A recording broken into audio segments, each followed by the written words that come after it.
E aqui, ó, foi por onde a gente veio, naquele breu, que não dá pra ver nada. E essas, né, esses matos secos aí eu usei também pra iniciar a fogueira.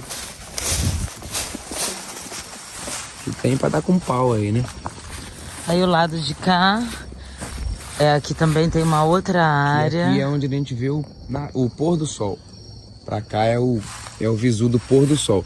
E mais ali pra cima é onde o pessoal encontra pra saltar. Nesse morrinho aqui assim, tudum, é onde o pessoal encontra pra poder saltar de paraglider, de asa delta.